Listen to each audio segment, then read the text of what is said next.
Hello and welcome back to the second episode of Flipping Tables, where we discuss deconstruction, fundamentalism, American history, and how it all relates to what we're seeing right now. Today's topic is, how do I talk to my MAGA family, or your coworker, or your friend? That was probably the most common question that I've received in the last 2 weeks. And as we see a dangerous, unprecedented movement steamrolling its way through America, the Bible being used to justify it, it's really important that we start having these conversations. I hope that today is informative for your own personal beliefs, as well as equips you to have these conversations. We no longer have the luxury of silence, and thank you so much today for joining me on Flipping Tables.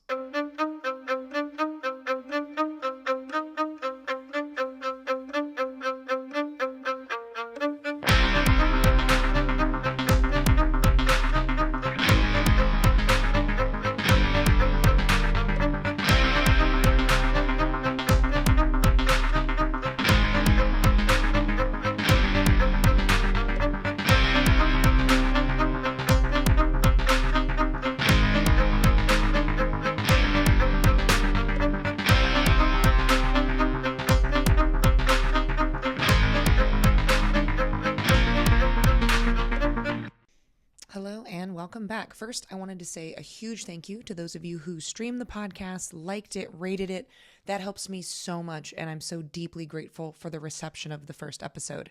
The topic that was voted on by my paid Patreon users today was, how do I talk to my MAGA family? And when I sat down to record this episode, I was going to do this one big episode on all these different issues, but I realized that each of these topics are so massive, and there's so much information that I think is so important that this is going to turn into a series that I will have spaced out, but we're going to have this discussion of, how do I talk to my MAGA family or your coworker or your friend, and we're going to address it issue by issue.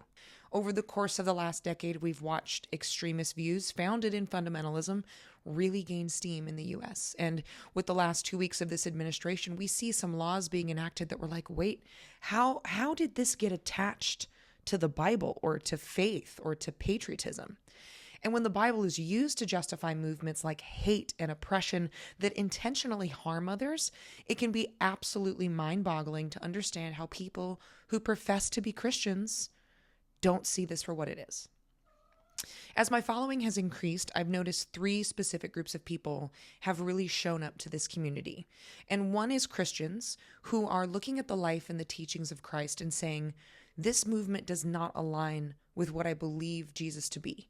And oftentimes the church doesn't align with who I believe Jesus to be. And then there's the group that has deconstructed Christianity, especially fundamentalism, and walked away from it after seeing the hypocrisy and the hate and the misuse of it. And the third group is a really strong LGBT plus community who have been directly impacted by the harmfulness of these beliefs, sometimes in extreme ways. And we see this extreme belief played out now on the political stage. And I think this topic directly impacts each of these groups, and for many, their families are still deeply conservative. My family is deeply conservative. My family supports the MAGA movement deeply. How do they hold on to these beliefs? How do we have these conversations? And this list is by no means going to be comprehensive to every belief held in fundamentalism and policy, but I'm going to try to hit the big hitters, the ones we hear the most about, the ones that we see talked about in policy the most. Lay out what these beliefs are, what the teachings of fundamentalism are that contribute to these beliefs, what the history behind them is, and how to have a conversation about them to kind of refute some deeply held prejudices. And I hope that you feel empowered to have these conversations by this information. And I want to start today with a couple of disclaimers. I think that these conversations are necessary, but it's not worth wasting your time with people who are openly hateful. Trolls on social media, or if you have a specific family member or a friend who really engages in violent, hateful rhetoric, who gets explosive, who you know is not going to have an actual conversation with you, don't spend your energy on that. Don't even go there. It's not worth it. It's not worth the time, and you would just be wasting your time. Second, for the people that you do feel like you can talk with and that you can confide in, even if ultimately it's not received favorably, even if they might get a little upset, I want you to understand that in many cases you will not be able to change their minds. And it's very important that you go into these conversations knowing that. but planting the seed is so important. The smallest seed of doubt can change a person's life, and they may never change. Don't get me wrong. They may never change.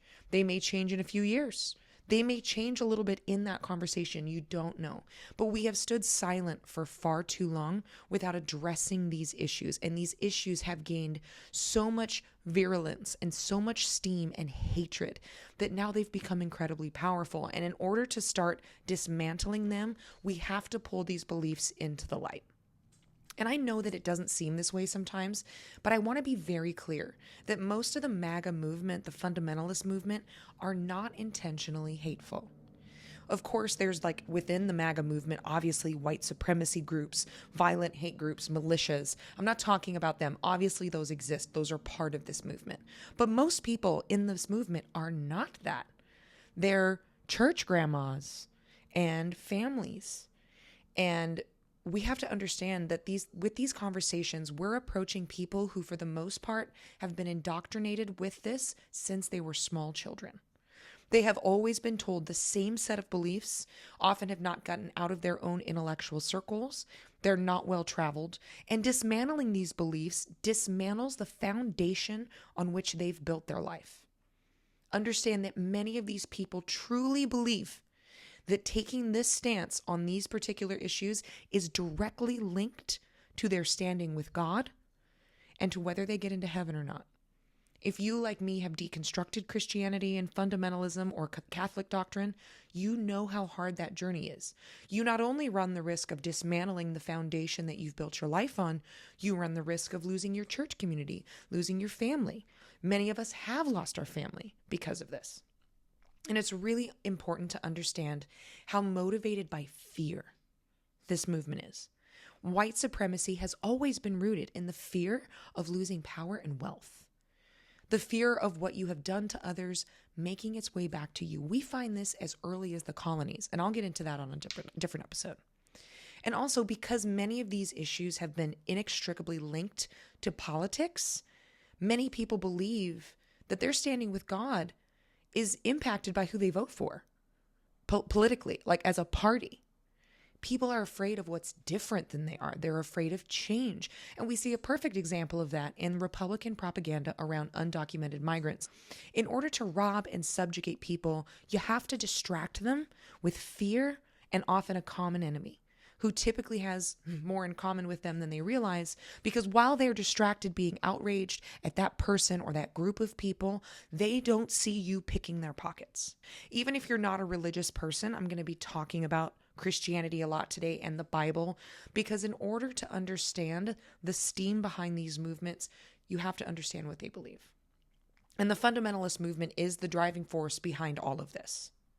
It's the driving force behind the Heritage Foundation and the ideologies that they have created that has made such a dangerous avalanche of policy that we see in Project 2025. So let's dive in. Today we're going to talk about abortion. Do not enter these conversations with the expectation that someone will change. Most of the time they will not. But our job is to speak truth and let truth do the work on its own. I hope this encourages and inspires you and strengthens you.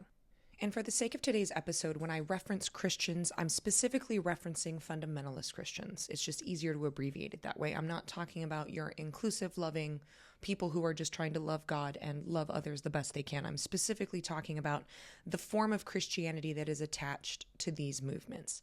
And before we can really dive into these topics, there is a foundational myth that we have to dismantle before we can have these conversations. And many of your conservative family and friends will hold on to this myth with every bit of energy that they've got. And that is the myth that America is a Christian nation.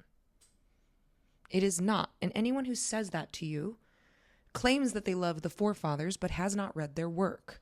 Most of the forefathers were agnostics and deists. Some were Christians, some were Quakers. Presumably, Ben Franklin was an atheist. Ben Franklin was the one who said, in order to see by faith, you have to close the eye of reason. John Adams said, it would be the best of all worlds if there was no religion in it. James Madison said, the purpose of separation of church and state is to keep forever from these shores the ceaseless strife that has soaked the soil of Europe in blood for centuries. Thomas Jefferson referenced church and state and said it was imperative to have church and state separated in order to have a free nation. George Washington said that the government in America should be free from the influence of the clergy. In 1797, in the Treaty of Tripoli, it says expressly in that treaty, a founding document, that America is in no way a Christian nation, that it is in no way based on the Christian religion. This is a myth that has been woven into this dialogue to loop religion into supporting a particular political party for power. America was never meant to be a Christian nation. It was not designed that way. It was designed to be completely secular, because you cannot have freedom of religion unless you can have freedom from religion. The ability of one religion to legislate their faith removes and infringes on the religious liberties of others. And that's an important thing to know and to bring up, because many people will tell you, well, we have to vote this way because this is a Christian nation and we're one nation under God. No, we are not. Under God didn't appear in the Pledge of Allegiance until the 50s, because we were in the middle of the Cold War. And Eisenhower wanted to draw a distinction between the U.S. and the atheistic Soviet Union. The original Pledge of Allegiance said, "I pledge allegiance to the flag of the United States of America and to the republic for which it stands, one nation, indivisible, with liberty and justice for all." Under God was never written in there. And people will point to God being mentioned in the founding documents. Well, because God is mentioned does not mean it's your God. Most of the founding fathers believed in a superior being, but most of them were not Christians, and they certainly were very clear that they wanted no religion to have any control in the government, because they understood. They were close enough in history to the times in Europe where the Catholic Church controlled the wars, controlled the countries, or alternatively, the king controlled and manipulated the church. We see that in translations of the Bible, even how the Bible was collectively gathered under Constantine. It was a manipulation to maintain their power. So you first have to dismantle the belief that America is a Christian nation. We are not. We are designed to have a secular government because, again, freedom of religion comes with freedom from religion. And let's start with the heavy hitter, abortion. For many, many, many conservative Christians, this is the ultimate deal breaker. They believe with the entirety of their whole heart that babies are being slaughtered en masse in the United States. They believe in afterbirth abortions. They believe that babies' body parts are being sold on the black market by Planned Parenthood. They believe all of this. I believed all of this when I was young. And it was told to me over and over. I was given pictured infographic propaganda of a fully formed fetus at 1 week, made in God's image. This is probably the number one voting issue for many fundamentalists. So let's talk about what they use as the biblical argument against abortion, what the Bible actually says about abortion, as well as the United States historical context of the abortion debate. And it is never my intention with these episodes to convert you to anything, convince you of anything, or force you to believe anything. It's my intention to present information that you can then take and make these decisions on your own. So what does the Bible say about abortion? Well, nothing directly. The Bible actually designates life as beginning at first breath. In Genesis, Adam, though his body was fully formed, was not alive until God breathed life into him. In ancient cultures, and specifically in the Hebrew language, life is associated with breath over and over and over. Nothing is alive until it breathes. Ancient rabbis and many current rabbis would designate life at first breath. Life does not begin until birth. In Exodus 21, 22 through 25, it talks about that if two men are fighting and they injure a pregnant woman and she miscarries, then the man who injured her owes her husband a fine because he has cost the man his property. Property values are prescribed to the fetus. But if he kills her, then he has to be killed himself as a capital offense. There is an immense distinction drawn between the value of a fetus. It's not that it's valueless, but it is not nearly equivalent to the value of the mother who carries it.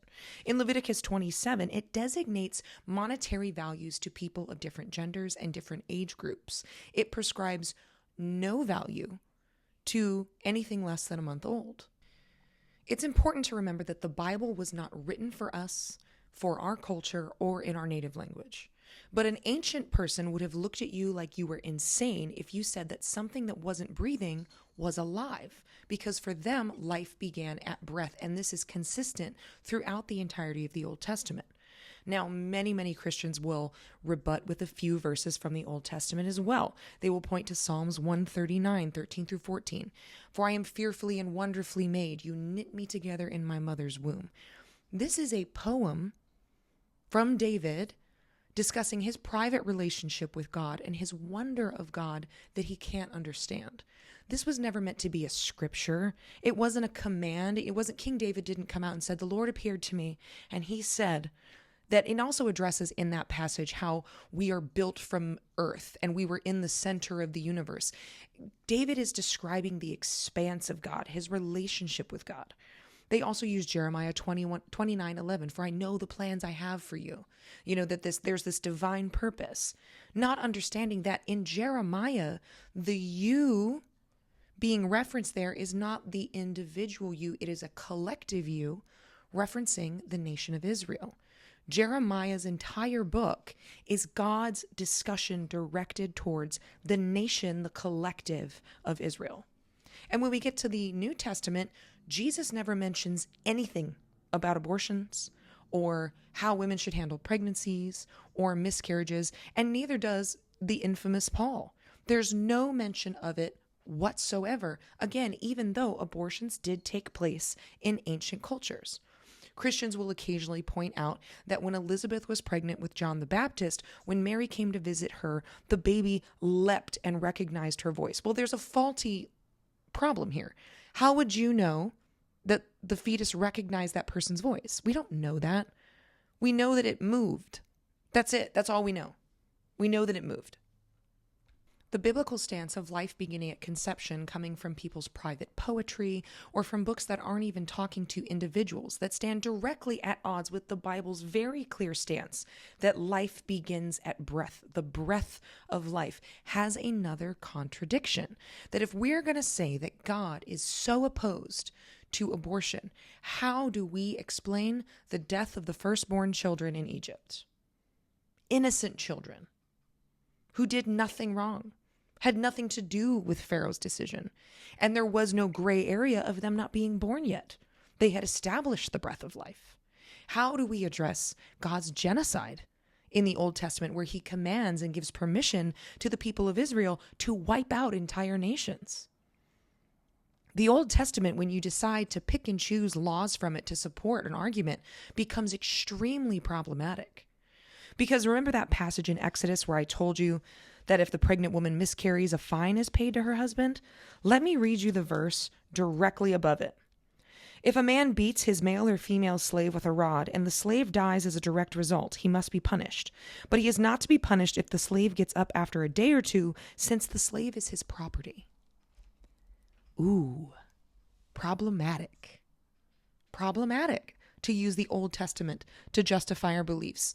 So it establishes, one, the violation of the separation of church and state, which we've already established. America is not a Christian nation. The second thing is, Old Testament law, even by Christian doctrine, is no longer applicable under the new law of Christ. And when we go back into the Old Testament, if we're going to use that to fuel an argument, we've got a lot of problems to reconcile with. A lot of murder, a lot of genocide, a lot of rape. And as we saw, not only condoning slavery, but not punishing someone who literally beats someone so badly, beats their slave so badly, that they don't get up for 2 or 3 days. Very problematic. So when you're having these discussions, it's important to bring these topics up. Because we're able, as Christians, even deconstructed Christians, to read the Old Testament knowing that we believe slavery is wrong. But the Bible doesn't condemn slavery ever. The closest we get to it is Paul in the New Testament saying there is no slave or free, putting everyone on equal footing. That's the only time. But the Bible never condemns slavery. But we have enough intellectual flexibility to read a scripture, again, that was not written for us, was not written for our culture or in our language, to read it with our own cultural lens of morality. The cherry picking then becomes a problem. And again, these verses used to defend taking away a woman's right to choose are taken horrifically out of context and in direct contradiction to how the Bible itself establishes life. And then we have to talk about the history of abortion. So in Jesus's time, there was varying beliefs on abortion. And as the Greek philosophers rose to power and prominence, there were three primary schools of thought on abortion. The Stoics believed that life began at first breath. They were in alignment with what many ancient cultures held to be the beginning of life.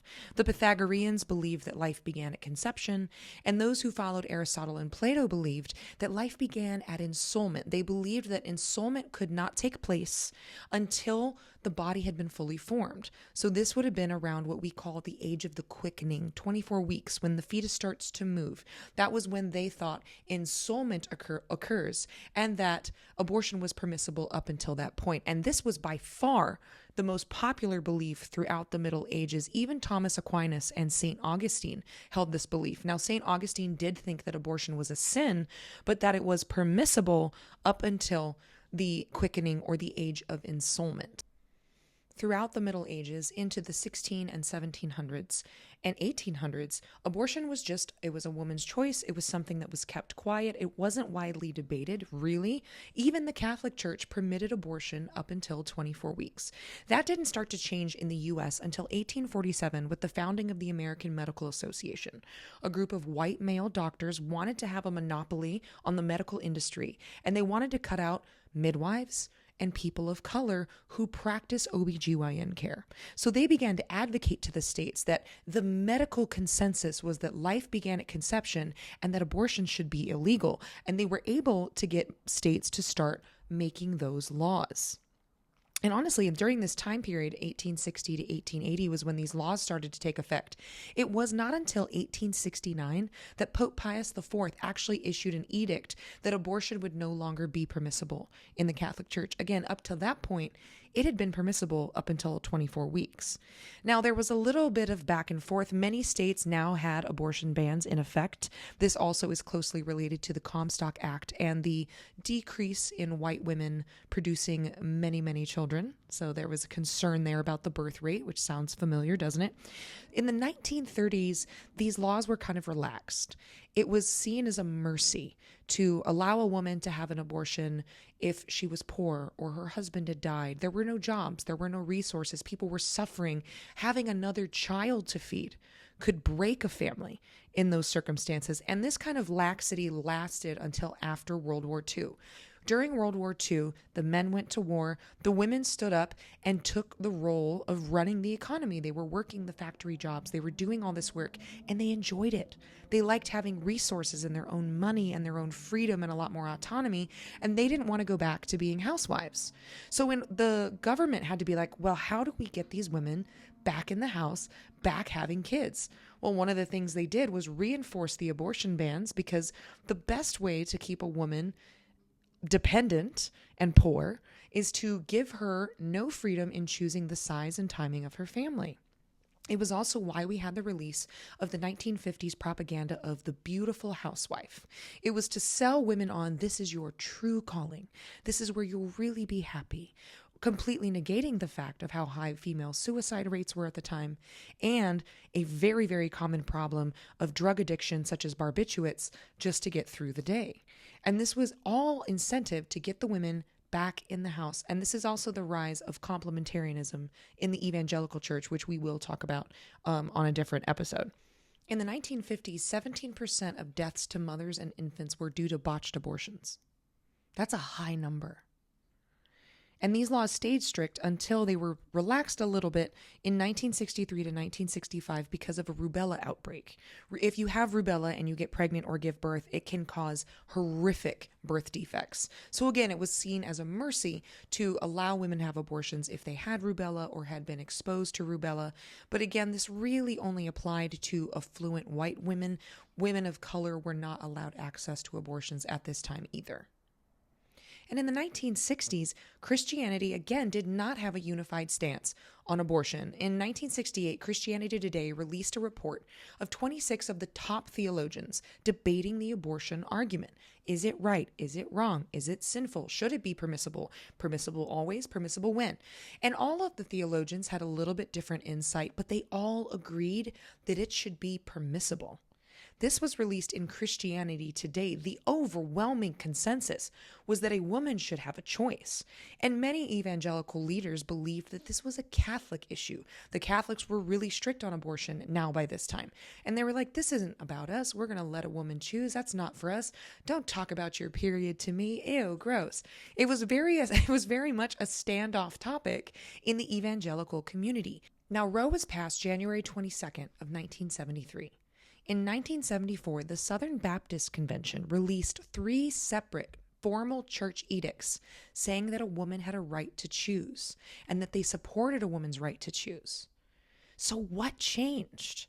What changed? The Southern Baptist Convention, arguably the most conservative group of churches, were totally on board. What changed? They lost the battle of desegregation. Evangelical leaders viciously, adamantly opposed the civil rights movement, by and large. They did not want to be stopped from gerrymandering votes. They certainly did not want to have to go to a restaurant where Black people could eat too. And they got really mad when the government said, hey, you can't segregate schools anymore. And what happened was Jerry Falwell's response to desegregation was to start Liberty Christian Academy, which was his way of trying to have a school where the rich white people could send all their kids so their kids wouldn't have to go to school with Black kids. And the IRS said, hey, we're going to roll up in your business if you don't stop it. And then Paul Weyrich, who was a Republican political analyst and essentially a campaign manager, said, listen, you're not going to get people to vote on desegregation anymore. It's not a popular topic. The cultural temperature has changed, but we can use the issue of abortion. And Jerry Falwell preached his first anti-abortion sermon in 1978. Catholics used pamphlets to paper church parking lots in Illinois to overturn 2 key Senate seats. Then it became the political issue that we know today. They did not care until the government said they had to let Black people in schools and public places, and until the IRS said, you're either going to follow along or we're going to tax you. That was how the abortion argument came to be. This has always been about power. It has always been about money. And when you have these conversations with your family and friends, I would encourage you to point out those church edicts. Point out those articles. Of course, you're going to have to use the scriptural arguments, which you have now. But it's important to know this history, know where the church stood, and point that out. Point out the hypocrisy and the journey. And there's a deeper underbelly to the abortion debate, is the subjugation of women. And again, this will circle back when we speak about complementarianism. But it's such a genius way, an evil genius way, of getting women to buy into their own subjugation. Because again, a woman cannot be fully independent without the right to choose the timing and size, or even if she wants a family. But it was a shockingly brilliant way to manipulate masses of people into supporting this movement. And this, I started with abortion in particular because this is the one that fundamentalists are the most emotionally passionate about, because they truly believe that babies across the world, across the US, are being murdered. They truly believe that post-birth abortions are happening. I know I did. I believed that post-birth abortions were happening until I was 24. I didn't know. I had been told my whole life this was happening, and infanticide has 100% always been illegal if anyone ever brings that up to you in an argument. This has always been about power, privilege, and winning elections. And as we move through this series and we discuss these topics, we're going to start with the biblical argument for and against. We're going to move into the history of it, which we've covered here with abortion. And then we move into the data, because the data is where we should get our policy, because that's how effective policy is made. Because again, we are a secular government with the separation of church and state. And it's also important to know that many, many conservatives do not know this data. I did not until I independently studied it. Conservatives are taught from a young age Again, that life begins at conception, that babies are being sucked out and they can feel everything, and there's late-term abortions happening everywhere. And you mean you would support a woman having an abortion the day before she gives birth? It's a straw man argument. It's a deflection because that doesn't happen. That does not happen. 97% of abortions happen before 14 weeks. 87% happen before 10 weeks. The heart does not finish forming until 10 weeks. The heartbeat bills are a misnomer because the heartbeat that you hear at about 6 weeks is simply myocardial cells that are generating an electric current that will eventually become the heartbeat. It can't be a heartbeat because the heart isn't formed yet. Less than 3% of abortions happen after 20 weeks. And the standard of care after 24 weeks is to save both, if there's an emergency, with preference given to the mother's life. A woman is not going through the first trimester, which is the worst, sick as a dog, miserable. She's not waiting till the 6th or 7th month after she's put together her nursery, after she's picked names, after she's had a baby shower, and then deciding, oh, whoopsies, just kidding. That doesn't make sense. That's not common sense. It's simply not. Fetal fatal anomalies cannot be detected until 20 weeks typically. And after that, parents have to make choices about what's going to happen. Elective abortions after 24 weeks without some kind of extreme extenuating circumstance simply are not happening. It's not happening. And it's important that we approach these conversations with the facts of what's going on. We also have to get very honest about the impact and the danger of pregnancy. The U.S. has the highest maternal death rate of any developed nation in the world. The highest, and it's only going up because of the bans. When Roe was passed, it decreased maternal death rates 30 to 40% for women of color. In some estimates, 42% for Black women in particular, because Black women are 3 times as likely to die during childbirth or due to a childbirth complication than white women are. Those are huge numbers. But also the understanding, we get this propaganda because we live in a culture that pushes childbirth. And don't get me wrong, I think having kids is wonderful if that's what you want. I also think it's great if you don't want them. But understand that if pregnancy were a job, it is so dangerous that it would be the 6th most dangerous job in the country. That is how dangerous it is. And we have to be honest about this conversation because this leads us to my final point, and then we're going to do a summary, is that autonomy is sovereign. Autonomy is sovereign. You do not have the right to take someone's choice away when their life is at risk. Because we have to understand that pregnancy is dangerous. It's always been dangerous. It will continue to be dangerous. There is no such thing as easy and risk-free when it comes to pregnancy. That's just being honest about the truth of what it is.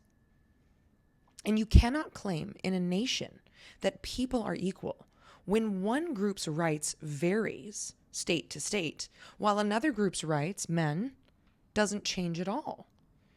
If you cannot take organs from my corpse without my living written consent, even if my organs would save someone else's life and I don't need them anymore, you certainly cannot confiscate my organs while I'm living.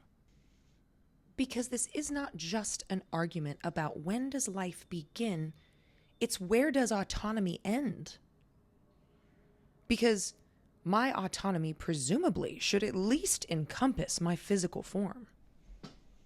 And also, it's not just my physical form that makes me human. The same way that we understand, we know on our core value that a physical body is not enough to define a person.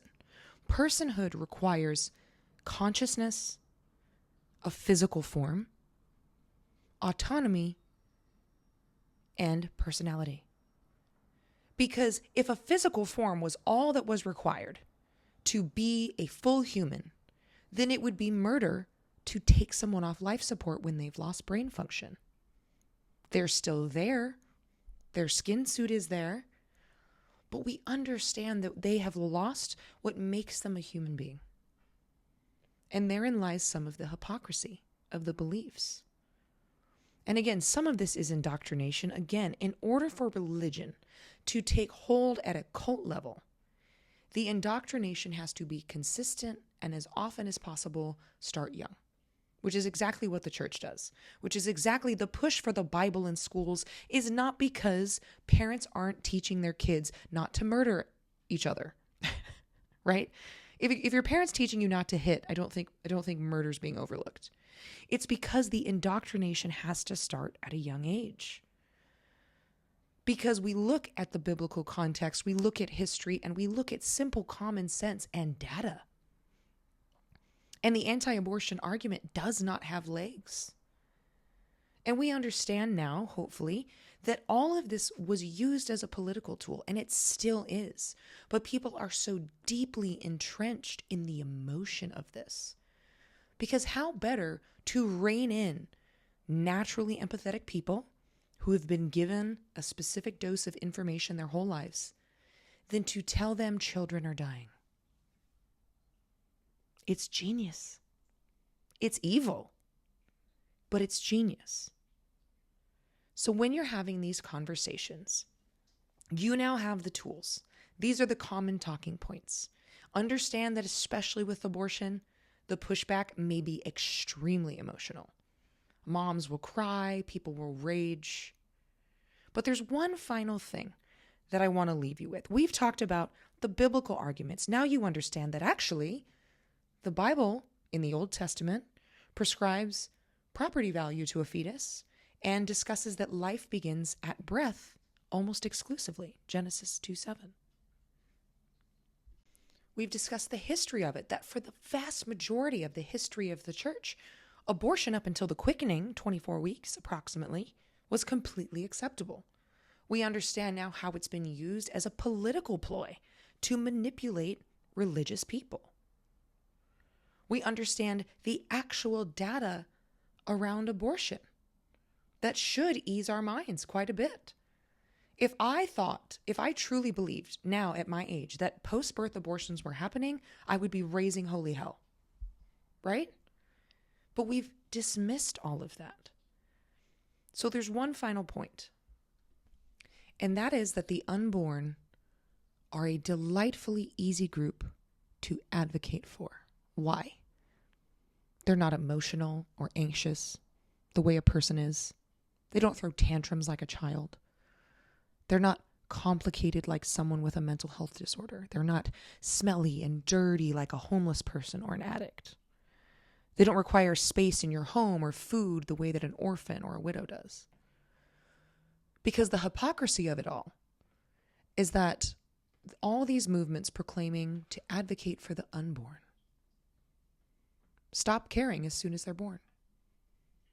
Because you cannot call yourself pro-life and then do everything in your power and vote for every policy to strip the possibility of a good life from that birth. Many Christians they'll sob over abortion rights and preventing it and don't kill them while they vote against free school lunches and SNAP benefits and accessible mental health care, accessible medical care, accessible education. The hypocrisy is glaring. The unborn are so convenient to advocate for because you get to proclaim your righteousness while you do nothing. Because once they are born, you do not have to care anymore. They're no longer the unborn. They're now this messy, breathing, complicated human being. The Apostle Paul said that faith without works is dead. And the unborn require no works. They require no money. Because the reality is that if this group of people were truly pro-life, let's say that they truly believe life begins at conception, but they were truly pro-life, not just pro-birth. Instead of picketing a Planned Parenthood, every single one of those churches would have a baby bank where single mothers could call and get supplies. They would have counseling services where people could call in and get counseling. They would have doctors who are willing to volunteer to give medical advice, lawyers who will volunteer their time to facilitate an adoption, a list of pre-vetted parents in the state who are looking to adopt.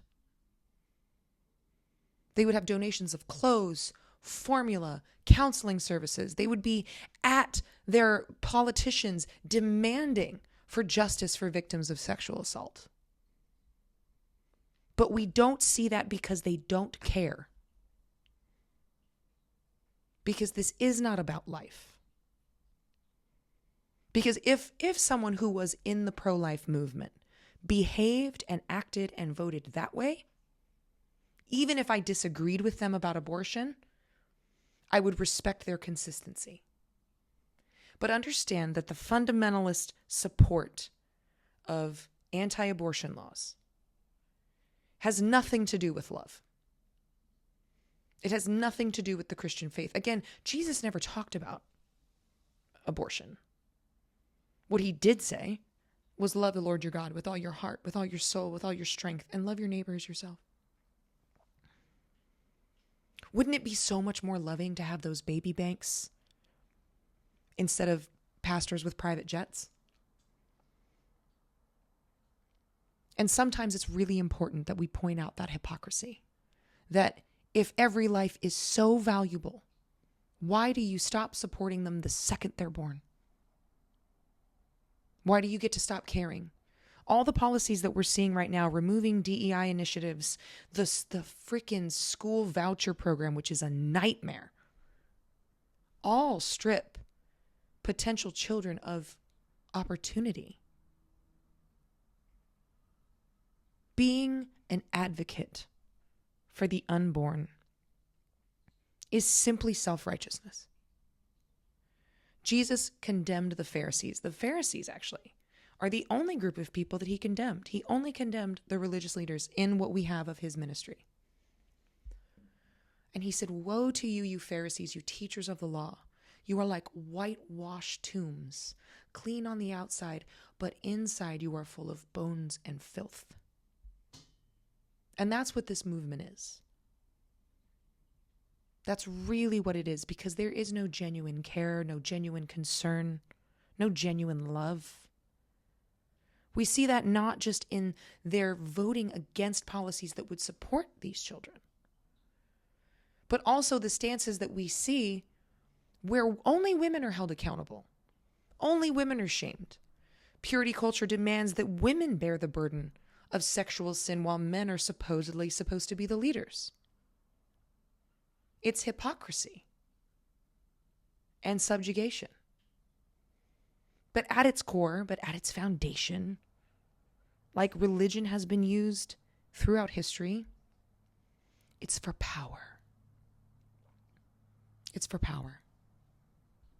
I hope that I have given you tools to approach this issue with your conservative family and friends. And again, remember that for most of them, they are not hateful.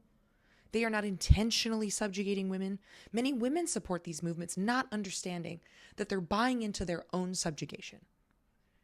But now you have the tools that the Bible says life begins at breath. That the texts that we have, which don't directly relate to abortion, seem to assign property value, seem to assign a different value than to a full person. And you understand the problems with using the Old Testament to cherry pick and justify limited beliefs. We'll get really into that when we discuss the LGBT community. And now you know the history. That until 1869, even the Catholics could have an abortion up to 24 weeks. It was just a fact of life. It was just understood. Now you know how it's been used politically. You can now point to the Southern Baptist Convention themselves saying, we support this. It's a woman's right to choose. You also can see the data and present it and say, no, you're wrong. This is the data. This is the truth. And you can also recognize the hypocrisy of it. That love, truly caring for our fellow human, is nuanced and it's complicated. And it requires that we sacrifice our time and our energy and our efforts. And doing anything that simply lets you yell and berate and beat people down and not support them is not founded in love. That is a lie. It's a lie. And I hope that this episode made you feel more empowered to discuss this topic. And I hope that it made you maybe a little bit more knowledgeable on the issue. And I encourage you to keep deep diving, keep searching, keep learning. Our education system teaches us what to think, not how to think. And if you grew up in the church, you've likely carried around a lot of indoctrinated beliefs, unless you've really spent the time to deconstruct them. I encourage you to sit with this, listen through it a couple times. Look at the dates, read about the people, look at the history, and open the door to these conversations. Understand that abortion, out of all the issues we will cover, is probably the one you will get the most emotional response from. But it's important that we shine the light of truth into the darkness, that we start planting these seeds. Again, someone may never change their mind. And don't have this conversation with that in mind. But if you have someone in your life who is using the argument of abortion to justify supporting what we're seeing in this country now, I hope that I've given you some tools to be able to address that with them. We now have the federal ban on the table. H.R. 722 would establish that life begins at conception and would functionally make abortion illegal across the entire country. We knew this was coming. It was an official part of the Republican Party platform until July of last year. It was on their website. RFK in his hearing confirmed that mifepristone is coming under attack for safety reasons, quotation marks, when it's safer than penicillin and Viagra. There are 4 states that are proposing bills that would charge abortions as a homicide. And 3 of those states want to use the death penalty. When rapists, if they ever do go to prison, which is 1 out of every 1,000, serve less than 10 years. That's not love, and that's certainly not justice. And it's certainly not supporting life. These conversations and these arguments are about so much more than getting our family to see our side or getting them to change how they vote. There are lives at stake.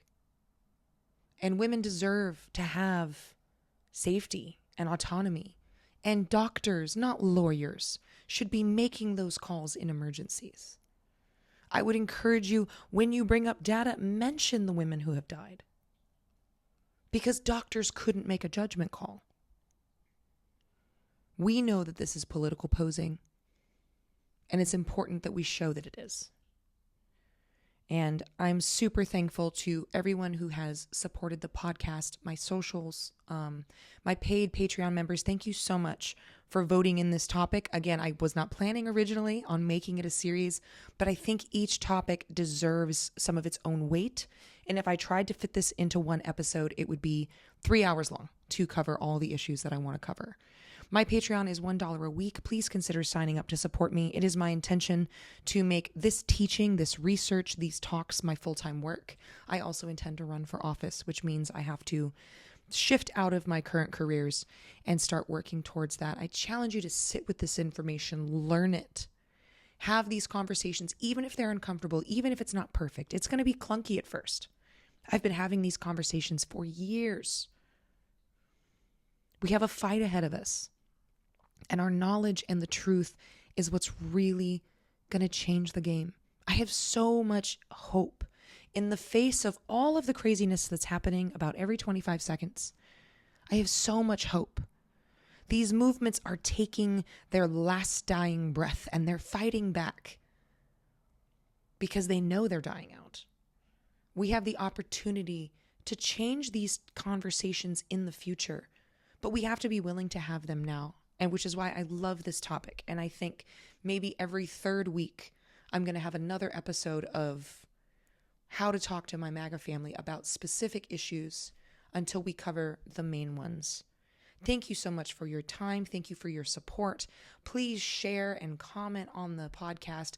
Leave comments or send me messages on Instagram about topics you'd like to hear, and I will see you next week on Flipping Tables.